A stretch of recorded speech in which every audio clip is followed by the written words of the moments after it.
পুলিশকে বলেছি যে প্রমোটার তাকে ইমিডিয়েট অ্যারেস্ট করতে। সমস্ত বেআইনি অফিসারদের আমি বলবো দেখে নিতে।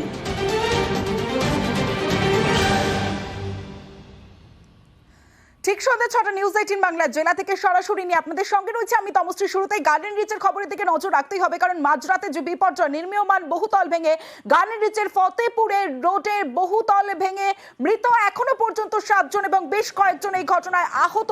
এবং গতকাল মাঝরাতে যে বিপর্যয়, সেই বিপর্যয়ে 7 জনের মৃত্যু, আহত বেশ কয়েকজন হাসপাতালে চিকিৎসাধীন রয়েছেন। রাতেই ঘটনাস্থলে যান মেয়র ফিরহাদ হাকিম, যান দমকল মন্ত্রী সুজিত বসু, এবং সেখানে এখনো পর্যন্ত 18 ঘন্টা পার এখনো পর্যন্ত উদ্ধার কাজ চলছে।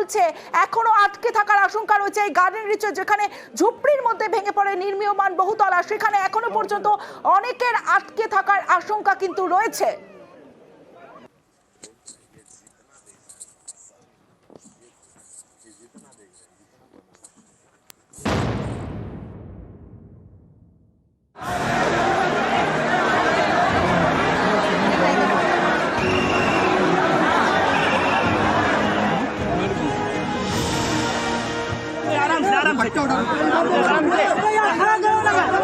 बेटा आजा बाहर, बेटा कुछ जगह बेटा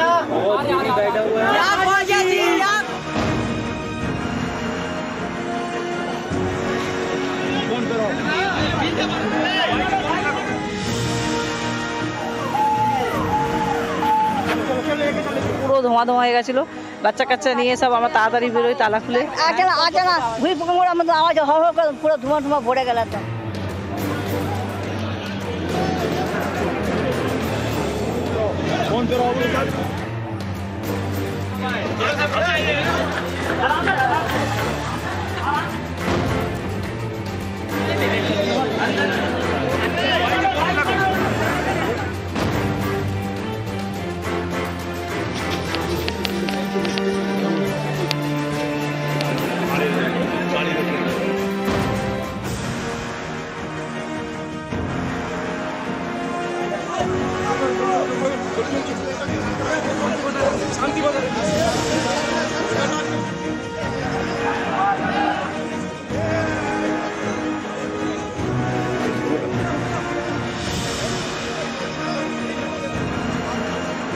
আমি শোকসন্তপ্ত পরিবারের কাছে দুঃখ প্রকাশ করছি এই ধরনের ঘটনা ঘটার জন্য। ইল্লিগাল যে কাজগুলো কেউ যদি করে থাকে তার বিরুদ্ধে অফিসিয়াল অ্যাকশন নেওয়ার জন্য আমি প্রশাসনের কাছে অনুরোধ করব। আর যে পরিবারগুলো আজকে অসহায় হয়ে গেছে তাদের পাশে তো সরকার দাঁড়াবে।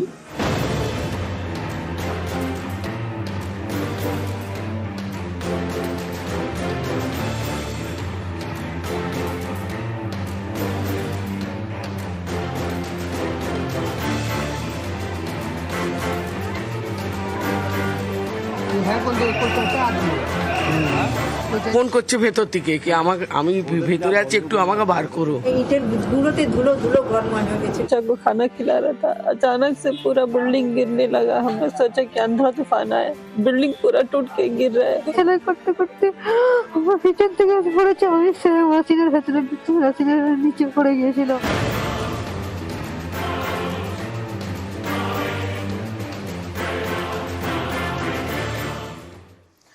নির্মীয়মান বহুতল ভেঙে বিপত্তি একটু গ্রাফিক্যালি অ্যানিমেশনের মাধ্যমে আপনাদের দেখাই। দেখুন, এই যে 2 কাঠা জমির ওপর যে বিল্ডিং আর পাশেই ঝুপড়ি, ছোট ছোট ঝুপড়ি, সেখানেই মধ্যরাতে ঠিক 11:45 এই নির্মীয়মান বহুতল ভেঙে পড়ে ঝুপড়িতে, যে ঘটনায় 7 জনের মৃত্যু এবং এখনো পর্যন্ত আহত বেশ কয়েকজন। এখনো পর্যন্ত উদ্ধার কাজ চলছে। আশঙ্কা করা হচ্ছে যে এখনো পর্যন্ত এই ঝুপড়ির মধ্যে এই যে নির্মীয়মান বহুতল ভেঙে পড়েছে তার নিচে আটকে রয়েছে এখনো।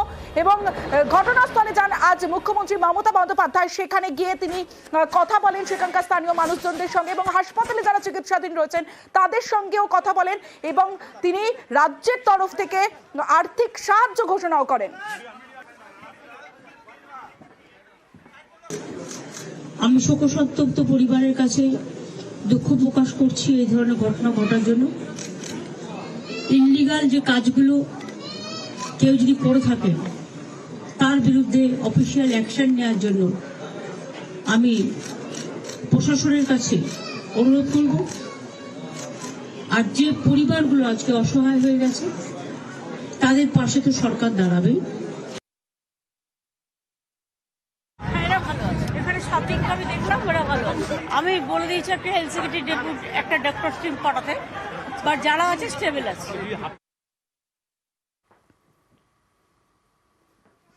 নির্মীয়মান বহুতল ভেঙে মৃত্যু 7 জনের, আহত বেশ কয়েকজন। আর এই ঘটনায় গ্রেফতার করা হয়েছে প্রমোটার মোহাম্মদ ওয়াসিকে। প্রথমে তাকে আটক করা হয় এবং আটকের পরই গ্রেফতার করা হয়েছে প্রমোটার মোহাম্মদ ওয়াসিকে।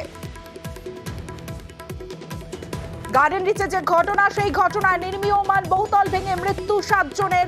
এখনো পর্যন্ত বেশ কয়েকজন হাসপাতালে চিকিৎসাধীন রয়েছেন। এখনো পর্যন্ত বহুতলের নিচে আটকে থাকার আশঙ্কা অনেকের। এই ঘটনায় গ্রেফতার করা হয়েছে প্রমোটার মোহাম্মদ ওয়াসিকে।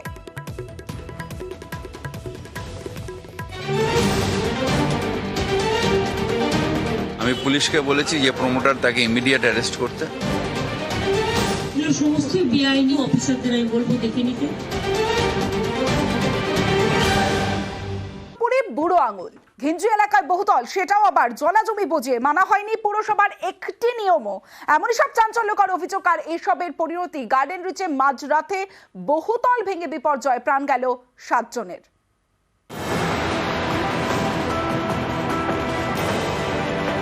গার্ডেন রিচে মাঝরাতে বিপর্যয়, নির্মীয়মান বেআইনি 5 তলা বাড়ি রবিবার মাঝরাতে ভেঙে পড়ে ঝুপড়ির ওপর। এতে প্রাণ গেছে বেশ কয়েকজনের।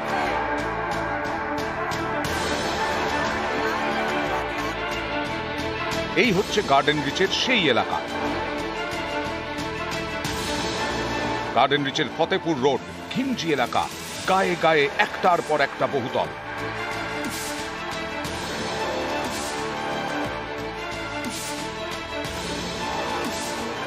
রবিবার রাতে এই এলাকাতেই বিপর্যয়।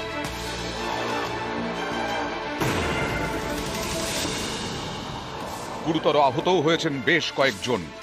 যে নির্মীয়মান বাড়ি ভেঙে পড়ে এরকম বিপর্যয়, সেটি বেআইনি। এই বাড়ির প্ল্যান থাকতে পারে না, একজনের পাপে আরেকজনের কষ্টে হলো। লিগালি এই এত বড় বাড়ি এই পাতলা গলিতে হয় না। স্থানীয়দের দাবি, এ ধরনের 5 তলা বাড়ি তৈরির জন্য যে যে নিয়ম মানতে হয় তার কোনোটাই নির্মীয়মান এই বাড়ির ক্ষেত্রে মানা হয়নি। এই ধরনের বহুতল তৈরি করতে ন্যূনতম 3 কাঠা জমির প্রয়োজন।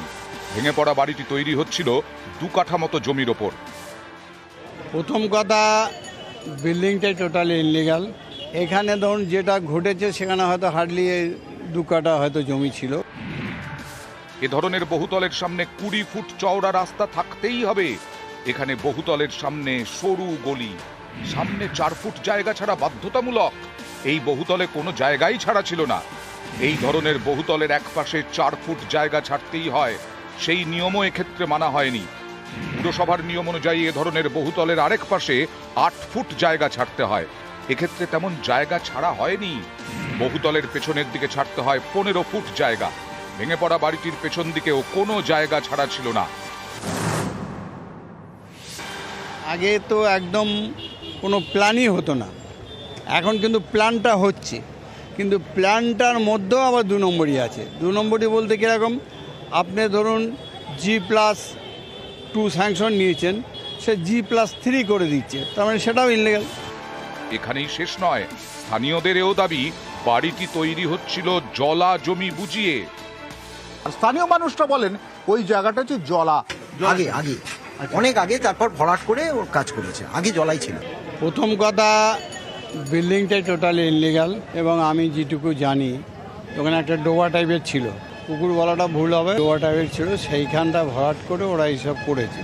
এগুলো বেশি দিনেরও নয়, এই 8-9 মাস হলো এইটা হয়তো হয়েছে। নগণ্য মানে নিম্নমানের যে বিল্ডিং সেটাই হয়েছে, যার পরিণামে ফল এইটাই ঘটেছে। নিউজ 18 বাংলা।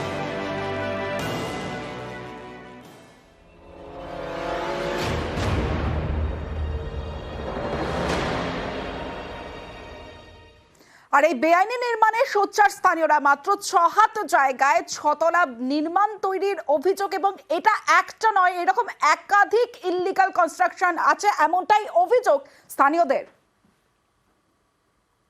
এখান থেকে শুরু আর এই যে শেষ, এই যে শেষ, এই যে শেষ। এইটুকু তো 6 তলা বিল্ডিং হয়ে যায়, এই এতটুকু জায়গায় 6 তলা বিল্ডিং হয়ে যায়। 6 তলা বিল্ডিং, এই তো 6 তলা, দেখুন 1 2 3 4 5 7 6। দাদা আমি যদি একটু বলি আপনাকে যে একটু হাত মাপবেন এখান থেকে ওইটুকু, একটু প্লিজ হাত মাপুন না। হাত কত হবে? 2 হাত হবে, 2 হাত আছে, 4 5 6 হাত ধরুন, 6 হাত। 6 হাতের মধ্যে 6 হাতের মধ্যে একটা বিল্ডিং। এই বিল্ডিং এ যারা থাকেন তারা কিভাবে থাকেন বলুন, কিভাবে বলবো বলুন তো, ওরা নিজেরাই জানছে না। এই বেআইনি নির্মাণ নিয়ে স্থানীয়রা যখন সরব হচ্ছেন আর সেই বেআইনি বিল্ডিং এর প্রতিবাদ করতেই ক্যামেরার সামনেই মার। দেখুন প্রতিবাদীকে মার প্রমোটারের লোকজনের।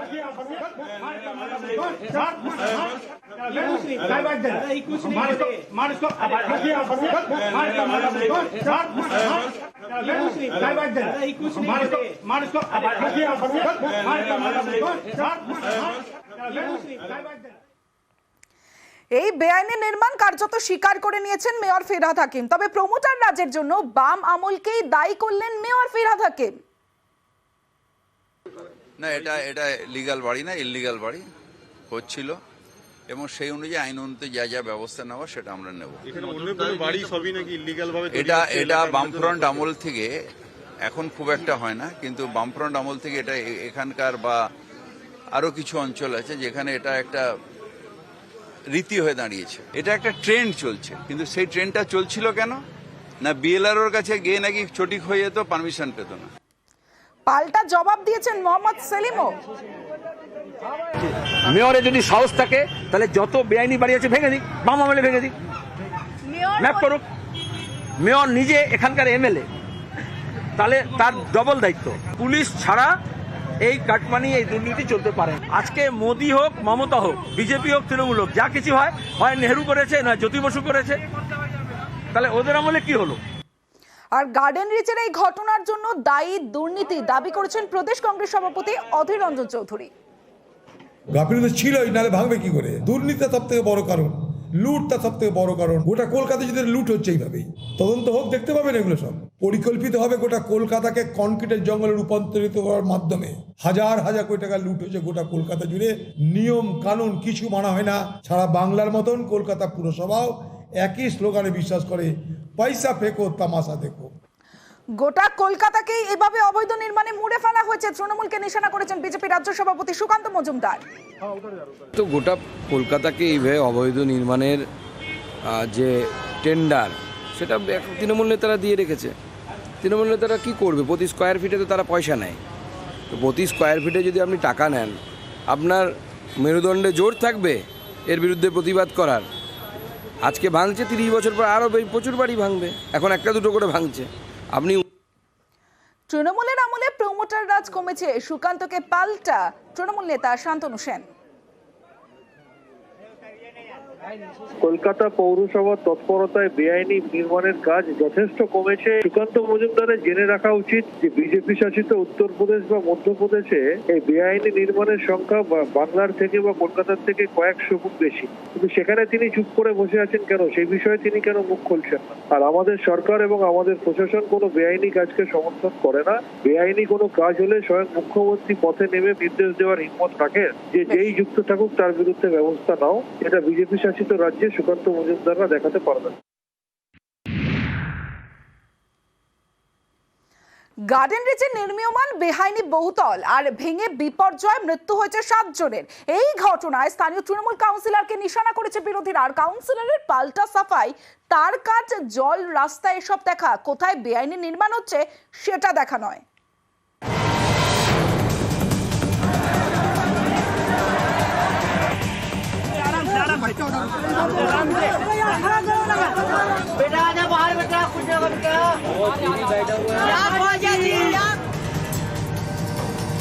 গার্ডেন রিচের ঘিঞ্জি এলাকা, সেখানেই লাইন দিয়ে বহুতল।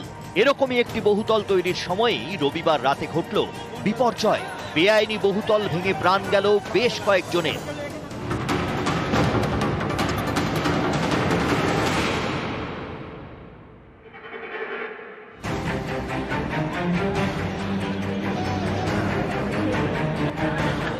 এই বিপর্যয়ের জন্য স্থানীয় তৃণমূল কাউন্সিলরের দিকে আঙুল তুলেছেন স্থানীয়দের অনেকে। একটা পুকুরকে অবৈধভাবে ভরাট করা হয়েছে, করে 4 মাস আগের থেকে তৈরি হয়েছে, সেই নির্মীয়মান বিল্ডিংটা আজকে ভেঙে পড়েছে। অন্যায়ভাবে তৈরি হচ্ছে এই কাউন্সিলরদের চাপে, মানে কাউন্সিলর পয়সা খেয়ে এগুলো কাজ করায়। এক ধাপ এগিয়ে বিজেপির নিশানায় মেয়র এবং স্থানীয় তৃণমূল কাউন্সিলর। শুভেন্দু অধিকারী সোশ্যাল মিডিয়ায় লিখেছেন, ভেঙে পড়া নির্মীয়মান বহুতলের প্রমোটারের পাশাপাশি স্থানীয় কাউন্সিলর শামস ইকবালকেও গ্রেপ্তার করা উচিত। তিনি বেআইনি নির্মাণের রাজা। কোথায় কি রাস্তা খারাপ আছে, জল আসছে না বাড়িতে, সেগুলো আমাদের করতে হয়। এইটা আমার কাজ নয় কি আমি সবার বাড়ি গিয়ে দেখবো কি কোথায় কি ইনলিগাল কে বাড়ি করছে, লিগাল বাড়ি করছে। দেয়ার ইজ আ টিম, ও দেখবে কি কোথায় কি ইনলিগাল হচ্ছে না। মানে কোনো কমপ্লেন আসলেই তো নলেজে আসবে। আমার কাছে কোনো কমপ্লেন নেই, আমার নলেজেই নিয়ে।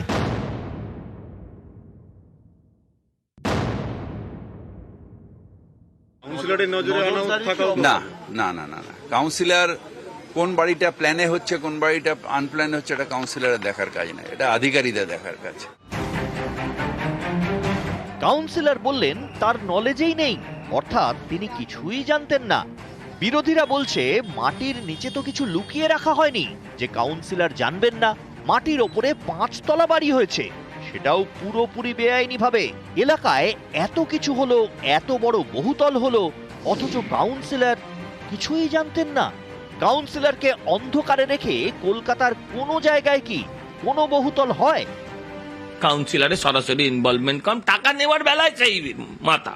কাগজে কলমে কাউন্সিলরের ভূমিকা কম, টাকা নেওয়ায় তার ভূমিকাই সবচেয়ে মুখ্য।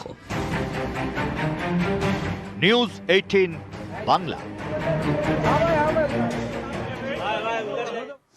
গার্ডেন রিচে বেআইনি নির্মাণ ভেঙে যে বিপত্তি, সেই ঘটনায় 7 জনের মৃত্যু, এখনো পর্যন্ত আহত বেশ কয়েকজন এবং বেশ কয়েকজনের আটকে থাকার সম্ভাবনা রয়েছে। এই ঘটনায় 3 ইঞ্জিনিয়ারকে শোকজ করা হয়েছে। আরো একবার জানিয়ে রাখি, গার্ডেন রিচের ঘটনায় 3 ইঞ্জিনিয়ারকে শোকজ করা হয়েছে। আরো একবার আপনাদের জানিয়ে রাখি, গার্ডেন রিচে নির্মীয়মান বেআইনি বহুতল ভেঙে যে বিপর্যয়, সেই বিপর্যয়ে 7 জনের মৃত্যু হয়েছে, আহত একাধিক মানুষ, তারা হাসপাতালে চিকিৎসাধীন রয়েছেন। এখনো পর্যন্ত উদ্ধার কাজ চলছে। আর গার্ডেন রিচের ফতেপুর রোডে যে ঘটনা, 11:45 রাত 11:45 নাগাদ যে নির্মীয়মান বিল্ডিং ভেঙে পড়ে, সেই ঘটনায় 3 ইঞ্জিনিয়ারকে শোকজ করা হয়েছে। গার্ডেন রিচের ঘটনায় 3 ইঞ্জিনিয়ারকে শোকজ কলকাতা পুরসভা, শোকজ করেছে কলকাতা পুরসভা। গার্ডেন রিচের নির্মীয়মান বহুতল ভেঙে মৃত্যু 7।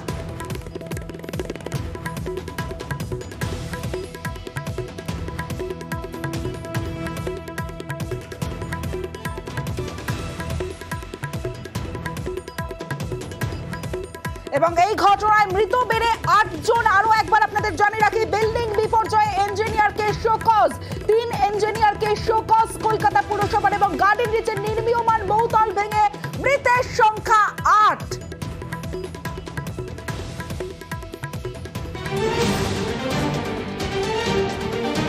আমি পুলিশকে বলেছি যে প্রমোটার তাকে ইমিডিয়েট অ্যারেস্ট করতে। সমস্ত বেআইনি অফিসারদের আমি বলবো দেখে নিতে।